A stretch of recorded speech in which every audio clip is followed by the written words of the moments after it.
Hello everyone, first news update for 1st of April. Now it's 19 past 9 in the morning Moscow time, and I have prepared quite a number of news on some important developments, and hopefully you'll find this episode informative and interesting. If there are more updates on some major developments, of course I will record second news update, which will be published on my Patreon and Boosty pages. On Patreon for sure. I don't know about Boosty because last several days that platform experienced some technical issues. Hopefully they will resolve it today. Anyways, let's go through some news now. And TASS news agency is reporting that Russian armed forces raised the flag of the Federation over the Razliv settlement in a DPR.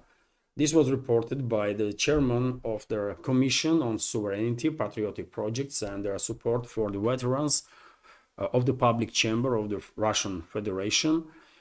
Vladimir Rogov is a known figure for many members of our community because he is quite often comments on developments on the line of contact. He has quite good knowledge about developments. Excuse me. And this is Razliv settlement, by the way, on the southern western flank of Pokrovsk-Mirnograd agglomeration. Relatively small village, but of high importance at this point, because if we take a look at the map, we can see that there is only 4 settlements left: Bogatyr, Alexeyevka, Zelený Kut, and Novoukrainka. And after that, Dachna is next, which is located in the Dnipropetrovsk region. So my guess is that potentially it will take maybe 3-4 weeks approximately, and the Russian troops will begin liberating people and their settlements from western backed terrorist regime of Zelensky in the Dnipropetrovsk region also. So important, significant progress of the Russian troops in this direction. Also, Russian media continues to pay attention to statements that US President Donald Trump makes, especially in regards to Russia and Ukrainian crisis. And well, he went to threaten Russia with their tariffs once again, as if anybody in Russia really cares about US threats or the Western sanctions, right? But let's go through the details. United States believes that Russia will go for a deal on Ukraine, but is ready to impose sanctions on Moscow's oil exports if necessary, President Donald Trump told the reporters at the White House. And well, let's pass on these threats because we just simply don't care. Let them impose another 10, 20, 50,000 sanctions. Okay, seems like it's their fetish now to come up every other week with some additional nonsensical sanctions. Okay, that's a whole another story, right? But when it comes to deal, Trump in several days now in a row is talking about some deal that Russia should sign up for. And question is, what deal? What he's talking about, and why no so-called journalist in the presidential pool is asking the question, what deal should Russia sign up for? If Trump means this Black Sea initiative that US delegation come up with during their area talks that happened recently, Russia agreed on an initiative in principle, right? And in case to make sure that deal would work, agreement would work, Russia just proposed some additional steps that needs to be taken by the collective West to make sure that we will not see Green Deal 1 situation to repeat itself, which failed, by the way, because the Western states did not honor that agreement. So if US is serious about the escalation, they should understand Russian concerns, right? Because there was a similar deal in place some time ago and it did not work because Western countries that signed up for it did not honor then this agreement. And now Russia said, if you take first steps to make sure that deal will work, for example, remove some restrictions on Russian financial institutions that are participating in this food trade, and they are playing crucial role, understandably so. If you take some other steps, then okay, I mean, we can say that you are serious about it, and we will agree on that. But if you don't, then what is the point for us to sign up for agreement that is not going anywhere, right? And what is most interesting in this regard, European states, European allies of US, France, UK, and also European Union, by the way, already rejected that agreement. Already rejected it, and they said openly that they will not participate in it. They will not lift no restrictions on Russian financial institutions. They will not agree on anything that Russia proposed. So therefore, what Trump is talking about, one may say he is just acting stupid, and that may be the case. I mean, maybe he is acting stupid, but for God's sake, how long this theater gonna continues? I don't know. And he was briefed on the topic, by the way. I'm quite sure his advisors briefed him on the situation, and he knows that European states, France, UK, Germany, others rejected this Black Sea initiative. I'm quite sure he knows, he was briefed that EU also rejected this deal. So what he expects from Russia? And if journalists are just provoking him to talk about Russia, then why not ignore the question? Why repeat this nonsensical stuff day in, day out?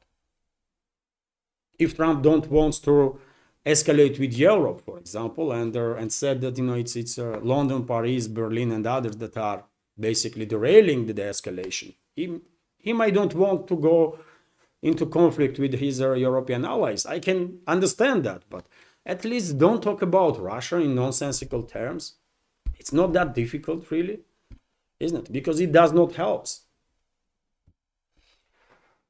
So it is what it is, man. And when I say he is briefed on matter, of course he is, not just by his own staff, but Keir Starmer, Prime Minister of UK, also briefed him on this whole situation. They had a phone conversation, and Rebecca is reporting that British Prime Minister Keir Starmer and US President Donald Trump agreed during their phone conversation to put collective pressure on Russia in connection with the situation around Ukraine. British government's press service reported. Talking about Ukraine, the Prime Minister briefed the President on the productive discussions at the meeting of the Coalition of the Willing. So Trump knows that this Coalition of the Willing, or whatever that group of LGBTQ minorities are, they come up with the idea to send their LGBTQ forces into Ukraine, right? And their mission, this military mission of these minorities should start at any day, right? Because in their statement, they said in next several days, this military mission will go to Ukraine. Maybe they already crossed the border, who knows? But point is that Trump knows about these developments in Europe, right? And he still talks nonsense. He still talks crap in regards to Ukrainian crisis, in regards to Russia-US relationships, which is unfortunate, really. I mean, what the hell? Isn't it? Leaders agree on the need to maintain collective pressure on Russian President Putin. Statement also highlights. And this also another seeker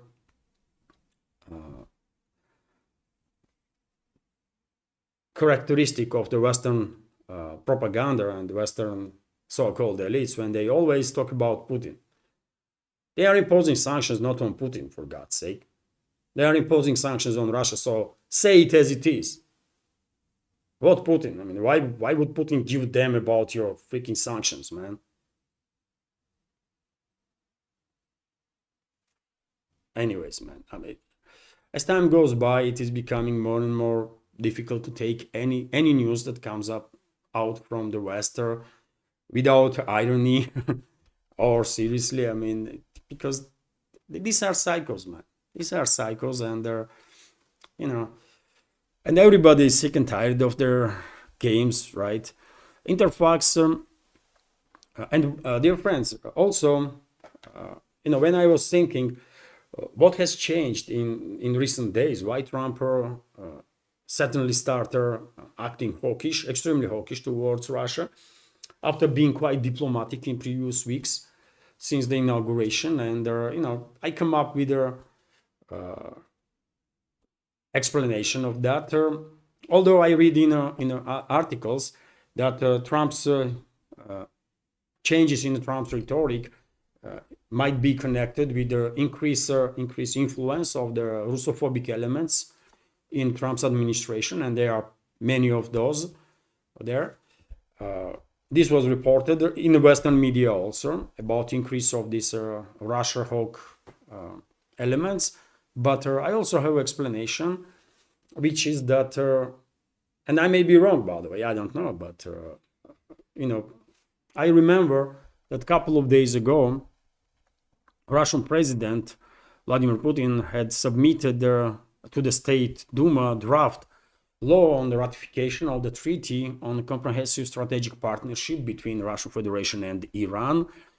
And this treaty is about to be, finalized, formalized, and went into force. I think similar processes is happening in Iran.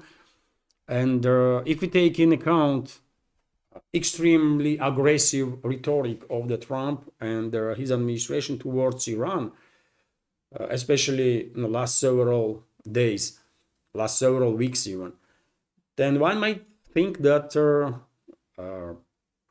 US leadership is a bit afraid that if they will go ahead with their war against Iran, Russia may actually pay back for the criminal activities of the US in regards to Ukrainian crisis,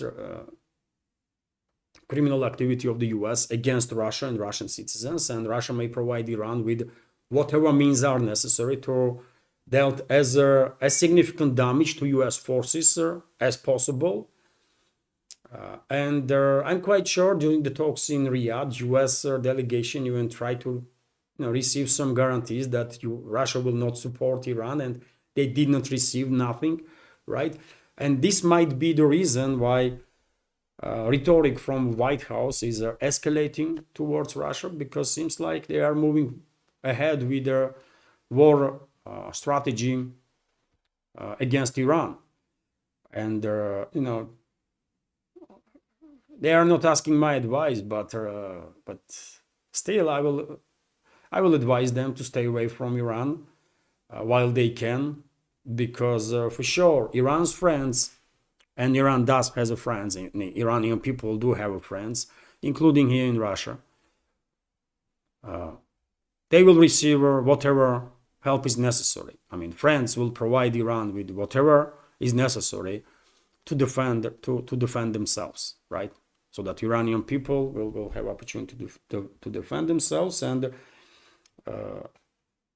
if US will go ahead with the strikes against Iran and military campaign, aerial or ground or whatever, then that's gonna be, I guess, end of US itself, because US not gonna survive that war.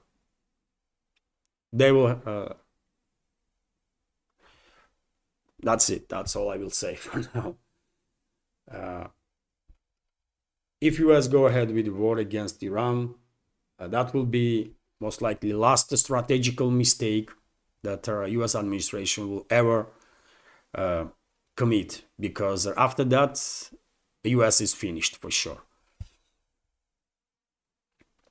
And as I said, Iran has many friends, and these friends will do whatever is necessary to make sure that this bully that US is, enforcer of their globalists, will be checked, will be put in place, let's say that way, right? And because analysts in the Pentagon, maybe around Trump's administration or in Trump's administration, understood that, maybe that's why frustration is growing among them, and they are attacking now Russia openly. They are forgetting about previous diplomatic language, and they are coming after Russia with their harsh rhetoric.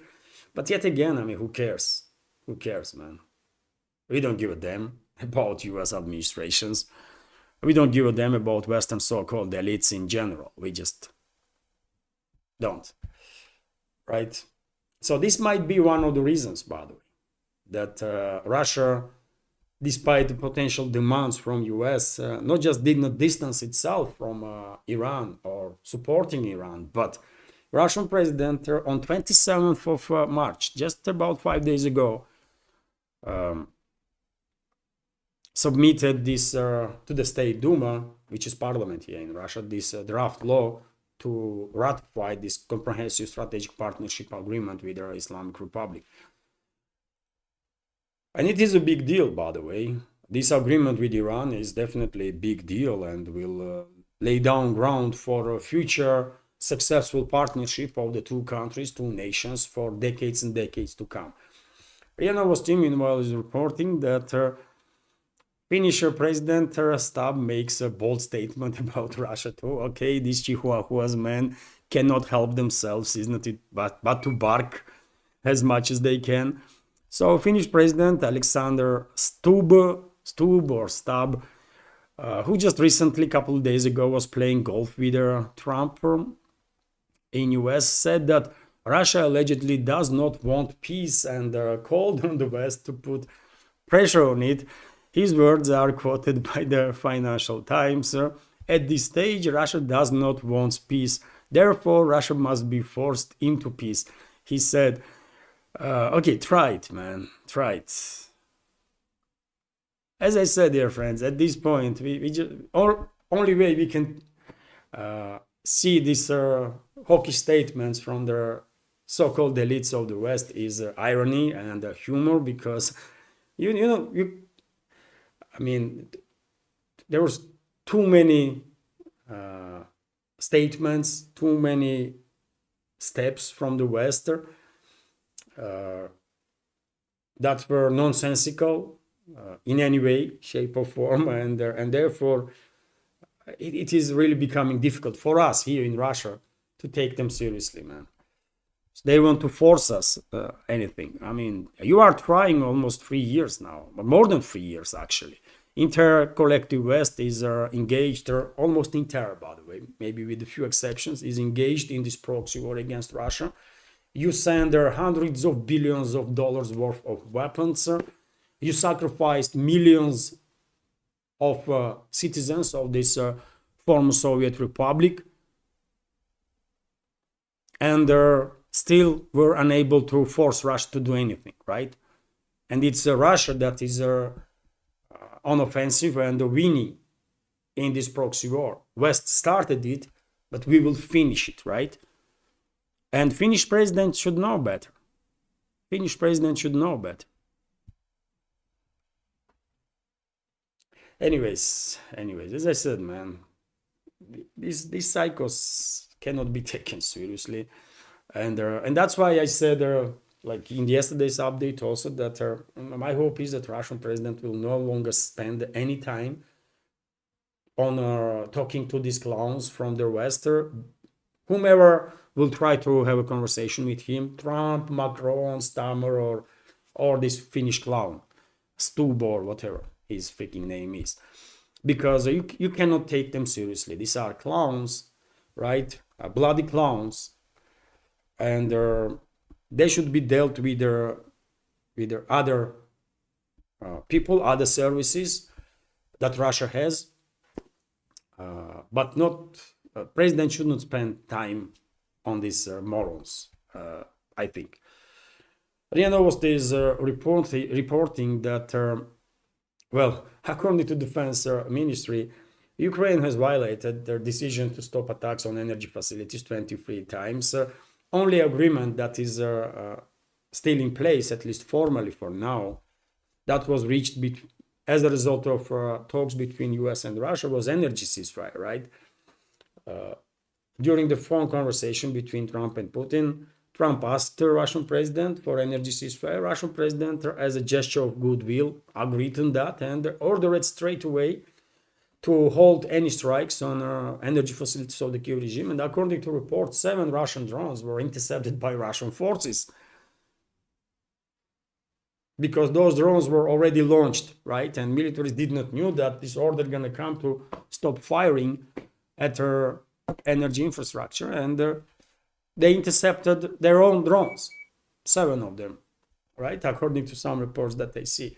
And Russia still maintains this ceasefire, while Kiev regime is violating this agreement on daily basis. And we have this report from RIA Novosti, which is based on official statements, official information from Defense Ministry, that Kiev regime violated this ceasefire 23 times. And how you expect Russia should deal with these elements in the Kiev regime or the backers of this regime in the West? They are unnegotiable. You cannot negotiate with them, because they will not honor nothing that they will sign up for.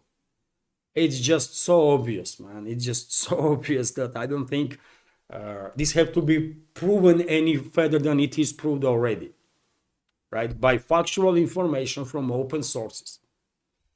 RIA Novosti is reporting that Beijing, meanwhile, made a statement in support of Russia, which is great. So relations between Russia and China are unshakable and strong. Beijing supports Moscow. Chinese Foreign Minister Wang Yi said in an interview with the RIA Novosti, the China-Russia comprehensive strategic partnership of coordination has stood the test of international turbulence, stands at the forefront of the times, and is as unshakable as and strong as Mount Taishan. We fully understand and support Russia in defending its legitimate rights and interests through diplomatic means. The human community has a common destiny, and great powers should follow their dictates of the history and make greater contributions to the well-being of the mankind with a sense of duty, he said. So, well said, by the way. Well said. Russia, China are strategical partners and will be strategical partners. And when Chinese leadership, and if Chinese leadership will decide that it is time to deal with this psychos in Taiwan and finally reunite this island with mainland China. It's a China, by the way. Taiwan is a China, always was, always will be, right? So when China will decide it is time to free Taiwan from a criminal regime that is also backed by the West, if necessary, of course, Moscow will provide China with whatever support it will need. Political, diplomatic, media, or military. Whatever support is needed, China will receive. And, this also might be the stuff that irritates Washington, Western ruling class, because despite their attempts, they were unable to break this strategical partnership between Moscow and Beijing. And I think they will never ever achieve that, because these relationships are sealed now forever, I think, because I don't think any time in the future, either in China or in Russia, people will come to power that will underestimate importance of the Russia-Chinese strategical partnership. You cannot underestimate this importance of this partnership for stability of global South and for stability of the entire world, right? And I will add BRICS, by the way, to it, BRICS member states, because whenever we are talking about strategical partnership, of course, I see, and Russia sees as an extremely important strategical partner, also India, by the way, and many other countries, all the countries in the BRICS. So, it's 80% of humanity, by the way. We are 80% of humanity, right? On one side, and there is 20% of humanity on the other side, and in 20% that is controlled by collective West, and in this 20%, I think if people had enough information, majority probably would be against this confrontation that Western ruling class is waging. But you know, anyways, let's continue. And well, I just mentioned Western ruling class, and they do what they do best, escalate, constantly escalate, creation some turbulences here and there. And we have this report that NATO members could deploy air and naval forces to Ukraine. I reported about such a possibility yesterday in the first update. I spoke about it in yesterday's second update on my Patreon. And we have some little more details. It's France and UK, understandably so, that are reportedly proposing sending their naval and air forces to Ukraine, aimed ongoing ceasefire negotiations, the Washington Post wrote on Sunday, citing sources. The two NATO countries are also backing a European-led reassurance force deployed to Ukraine sites and cities away from the front line, but which has been met with the resistance from other bloc members. So France and UK continue. They continue to escalate, they continue to push for a wider war, and they're gonna get it, by the way. Unfortunately, globalists and their puppets in the leadership of France, UK, a number of other countries in the collective West, unfortunately, there is high risks that they will get what they're dreaming about, which is a wider war with Russia. And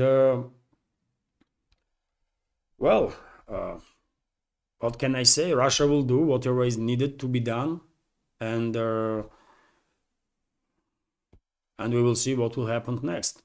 But it is clear that globalists are pushing for wider war, and they are not stopping. No, anytime soon. And nobody should be surprised, by the way, among societies in the Western countries, when Russia will start retaliating against these NATO troops, and when some stuff will start happening all around their hostile states, because only so many times Russia might issue warnings. At one point, time will come when it is necessary to some steps being taken, and Russia will. It is what it is.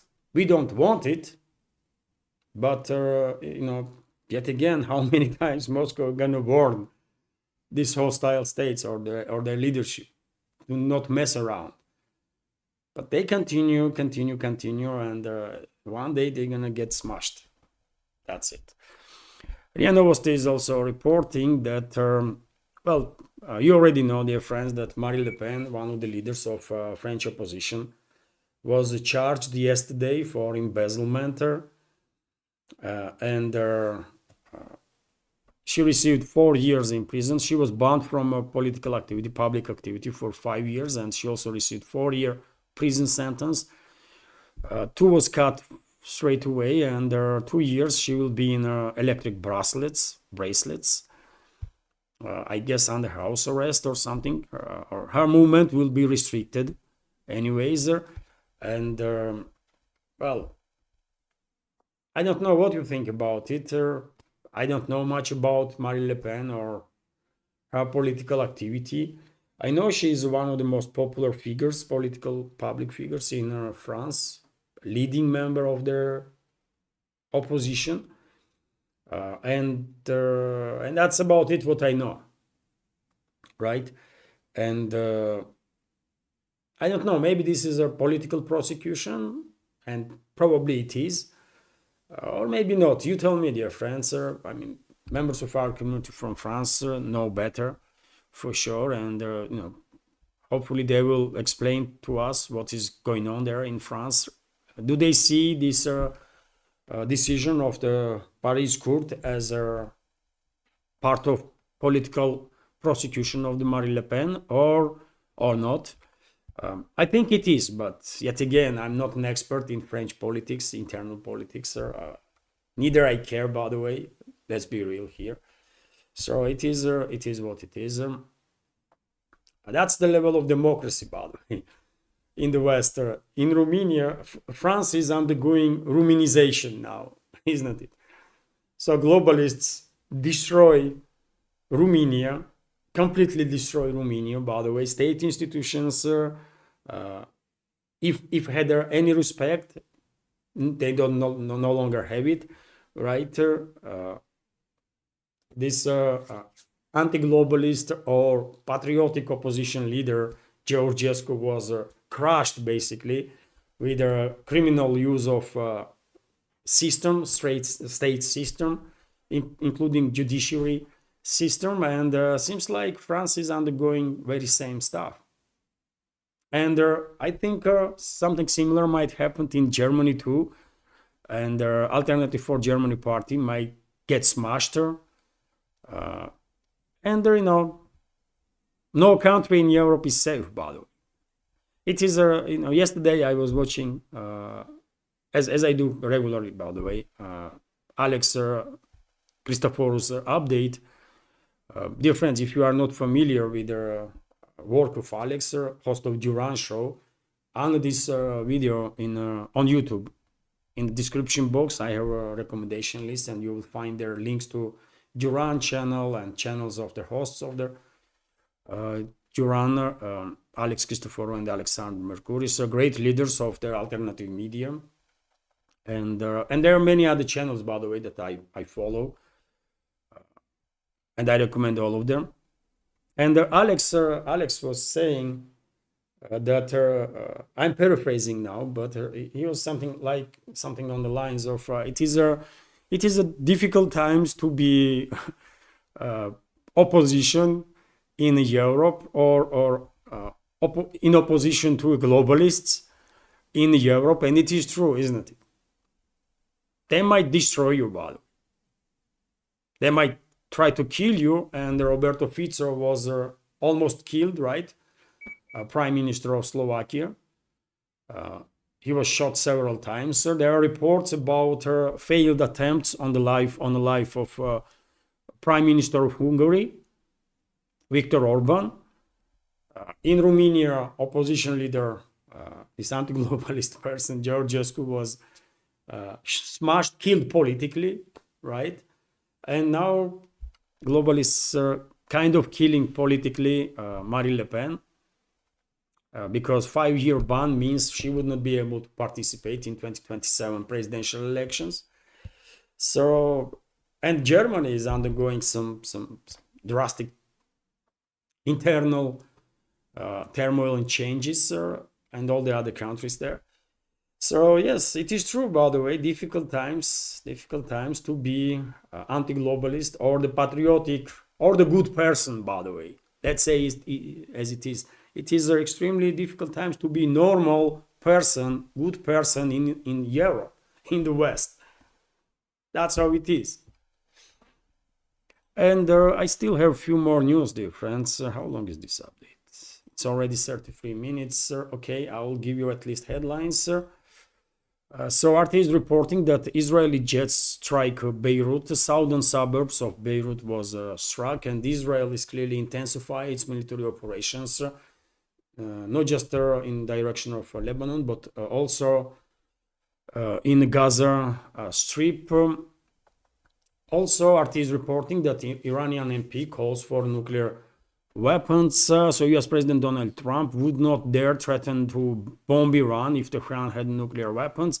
Ahmed Naderi, a member of the Presidium of the Iranian parliament, said on Monday, well, I have to disagree with the MP of Iran. Last thing Iran needs is a nuclear weapons, actually,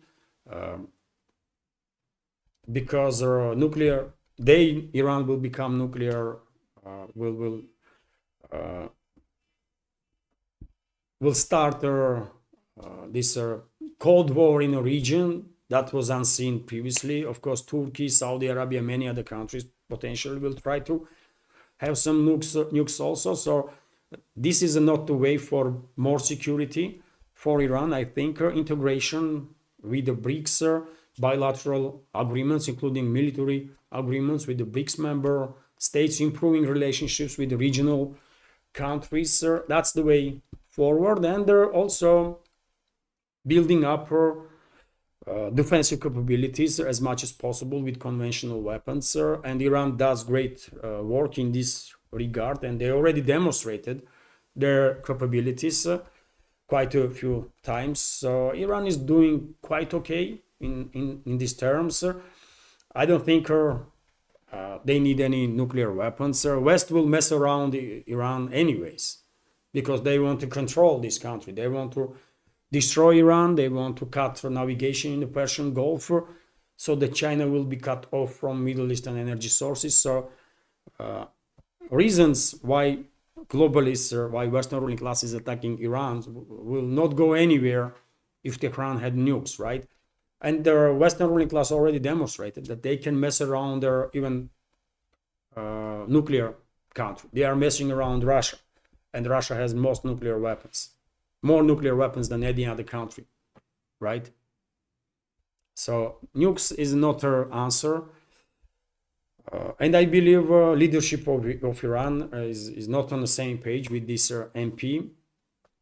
And Iran's leadership was very clear that they have no intention to build nuclear weapons, which is right stand, in my personal opinions. Glad newspaper is also reporting that the US continues to strike Houthi Yemen, basically, formerly Houthi rebels, although dozens and dozens of civilians are killed as a result of these strikes. And the latest attack was on capital of Yemen, Sana'a. And the reports are that US used during the latest attacks, US used B-2 bombers that take off from Diego Garcia Island in Indian Ocean.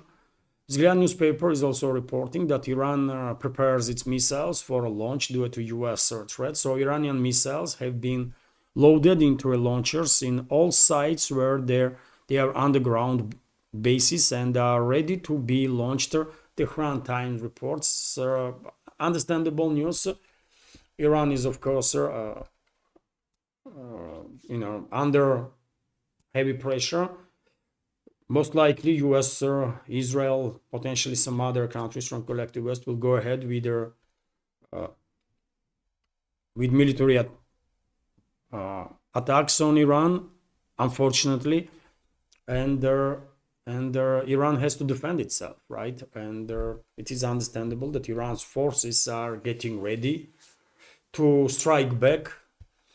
Also, RIA Novosti is reporting that there were huge rallies in support of a leader of the Gagauzia, Gutsul, who was arrested for 30 days by criminal regime in Moldova, Western-backed criminal regime in Moldova, under leadership of Maya Sandu. And well, as I said, dear friends, Moldova is destined to undergo full-scale disintegration. So therefore, these rallies in Gagauzia only confirms my reading of the big picture in regards to this particular republic and the creation of the Bolsheviks. Moldova was also created by Bolsheviks, by the way. This territory was taken from Romania. And I think it does make all the sense if people of Moldova will have a choice, if they will choose which way they want to go. If Gagauz people in other parts of the Moldova want to go independent or have a good ties with Russia, they should separate from rest of the territory. And in parts of the Moldova that people see themselves as Romanians and want to be part of Romania, they should reunite with Romania. That is the right way to go, and this is exactly what is going to happen. Anyways, just give it like 3 to 5 years, and there will be no more Moldova on the political map. Kommersant newspaper is also reporting that Baku and Yerevan, capitals of the Armenia and Azerbaijan, Southern Caucasus regions, once again blamed each other, accused each other of the shelling of the borderline areas. Relationships between two is still extremely tense, and large-scale conflict may erupt there literally at any point. Interfax is also reporting that SpaceX manned spacecraft launches first ever orbital flight over the Earth's poles.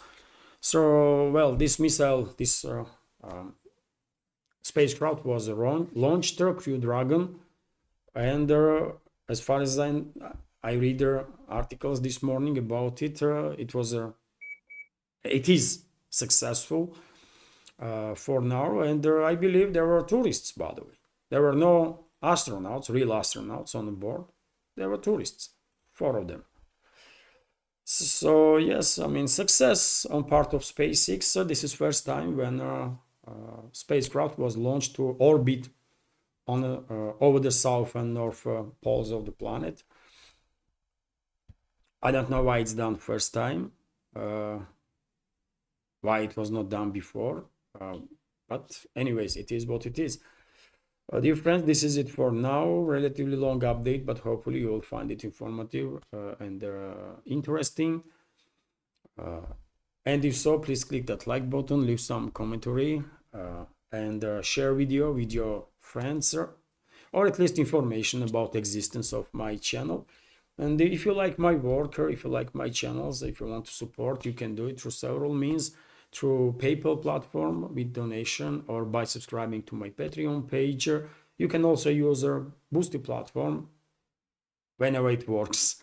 But PayPal and Patreon does work always, and also crypto wallet in case you are good with crypto. So this is it for now. Have a wonderful day and take care.